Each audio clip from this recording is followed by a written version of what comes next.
ಲಕ್ಷ್ಮೀಶೇನ ಭಟ್ಟಾರಕ ಮಹಾಸ್ವಾಮೀಜಿಯವರ ಪಾದಕ್ಕೂ ಕೂಡ ಭಕ್ತಿಯ ನಮನಗಳನ್ನು ಸಮರ್ಪಣೆ ಮಾಡಿ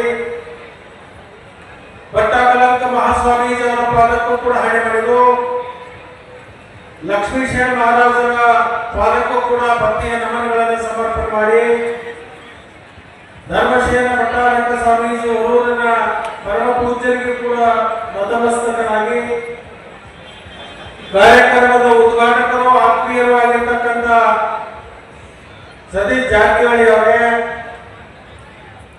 ಸಮಾಜದ ಮುಖಂಡರು, ಕರ್ನಾಟಕ ಸರ್ಕಾರದ ಜೈನ ಸಮಾಜವನ್ನ ಪ್ರತಿನಿಧಿಸತಕ್ಕಂಥ ಆತ್ಮೀಯ ಮಿತ್ರರು,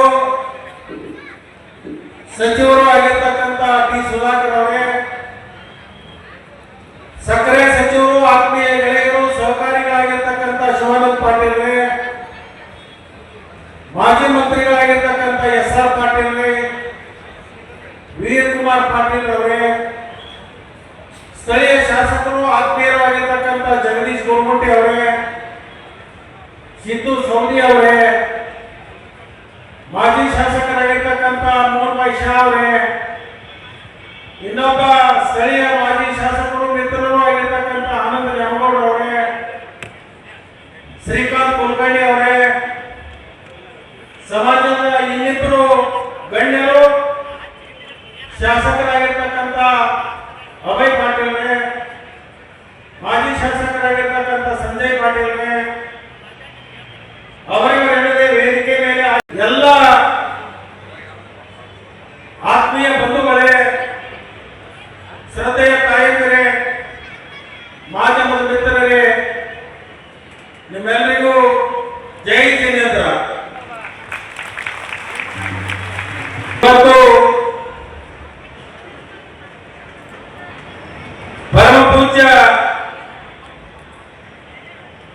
ಪ್ರಥಮಾಚಾರ್ಯ 108 ಶಾಂತಿ ಸಾಗರ ಮಹಾರಾಜರ ಪುಣ್ಯಾರಾಧನೆ ಕಾರ್ಯಕ್ರಮ 70 ವರ್ಷದಲ್ಲಿ ನಾವು ಪಾದಾರ್ಪಣೆಯನ್ನು ಮಾಡ್ತಾ ಇದ್ದೀವಿ. ಮಹಾಮುನಿಗಳು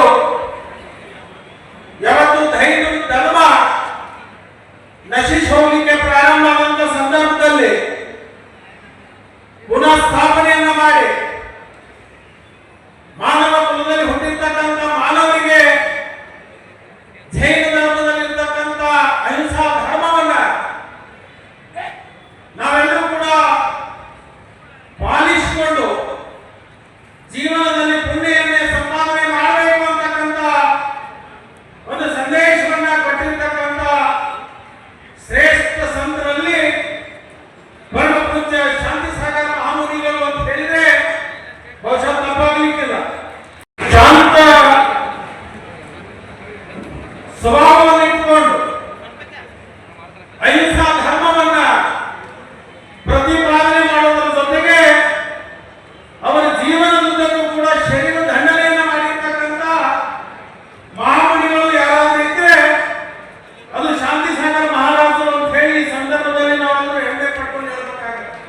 ಸಮಾಜದ ಏಳಿಗೆಗಾಗಿ ಸಮಾಜದಲ್ಲಿ ಧರ್ಮವನ್ನ ಜಾಗೃತಿಗೊಳಿಸುವಂಥದ್ದು, ಸಮಾಜಕ್ಕೆ ಸದಾರಿಯನ್ನ ತೋರಿಸ್ತಕ್ಕಂಥದ್ದು ಮತ್ತು ಆತ್ಮ ಕಲ್ಯಾಣವನ್ನ ಮಾಡ್ಕೋಬೇಕು ಅಂತಕ್ಕಂಥ ಸದುದ್ದೇಶವನ್ನ ತಮ್ಮ ಜೀವನ ಪೂರ್ಣ ಸಮಾಜಕ್ಕಾಗಿ ಸಮರ್ಪಣೆ ಮಾಡಿರ್ತಕ್ಕಂಥ ಮಹಾಮುನಿಗಳ ಒಂದು ಆರಾಧನೆ ಮಾಡ್ತಕ್ಕಂಥದ್ದು ನಮ್ಮೆಲ್ಲರಿಗೆ ಸಿಕ್ಕಿರ್ತಕ್ಕಂಥ ಒಂದು ಸೌಭಾಗ್ಯ ಅಂತ ಹೇಳಿ ನಾವೆಲ್ಲರೂ ಕೂಡ ಅರ್ಥ ಮಾಡ್ಕೋಬೇಕು. ಅನೇಕ ಮುನಿಗಳು ಈ ಧರ್ಮವನ್ನ ಜಾಗೃತಗೊಳಿಸುವುದರಲ್ಲಿ ತಮ್ಮದೇ ಆಗಿರ್ತಕ್ಕಂಥ ಬಹಳ ದೊಡ್ಡ ಕಾರ್ಯಗಳನ್ನು ಮಾಡಿದ್ದಾರೆ.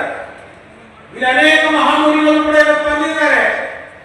ಇಡೀ ತಮ್ಮ ಜೀವನವನ್ನು ಸಮಾಜಕ್ಕಾಗಿ ಮುಡುಪಿಟ್ಟಿರ್ತಕ್ಕಂಥ ಮುನಿಗಳು. ವಿಶೇಷವಾಗಿ ಅವರ ಜೀವನ ಚರಿತ್ರೆಯನ್ನು ನಾವು ಬೆಳಕು ಹಾಕಿದ್ರೆ ಬಹುಶಃ ಬೇರೆ ಧರ್ಮದಲ್ಲಿ ಇಂಥ ಮುನಿಗಳು ಸಿಗಲಿಕ್ಕೆ ಸಾಧ್ಯ ಇಲ್ಲ ಅಂತಕ್ಕಂಥದ್ದನ್ನು ನಾವು ಅರ್ಥ ಮಾಡ್ಕೋಬೇಕು. ಕರ್ನಾಟಕದಲ್ಲಿರ್ಬೋದು, ದೇಶದಲ್ಲಿರ್ಬೋದು, ಕಾಂಗ್ರೆಸ್ ಪಕ್ಷ ಅನೇಕ ವರ್ಷದಿಂದ ಅಧಿಕಾರವನ್ನು ಮಾಡಿದೆ. ಆ ಅಧಿಕಾರ ಮಾಡತಕ್ಕಂಥ ಸಂದರ್ಭದಲ್ಲಿ ನಮ್ಮ ಪಕ್ಷದ ಚಿಹ್ನೆ ಆಗಿರ್ತಕ್ಕಂಥ ಏನು ಹಸ್ತದ ಗುರುತಿದೆ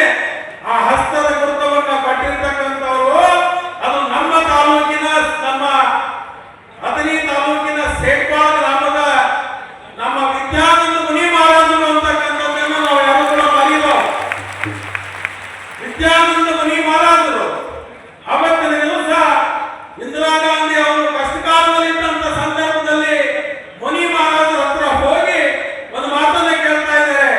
ಕಷ್ಟ ಕಾಲದಲ್ಲಿ ನಾನು ಬಂದಿದ್ದೀನಿ, ನನಗೆ ನಿಮ್ಮ ಆಶೀರ್ವಾದ ಬೇಕು ಅಂತ ಹೇಳಿ ಶ್ರೀಮತಿ ಇಂದಿರಾ ಗಾಂಧಿ ಅವರು ಬೇಡಿಕೊಂಡಾಗ ಅವತ್ತಿನ ವಿದ್ಯಾನಂದ ಮುನಿ ಮಹಾರಾಜರು ಅವತ್ತು ಆಶೀರ್ವಾದ ಮಾಡ್ತಾರೆ.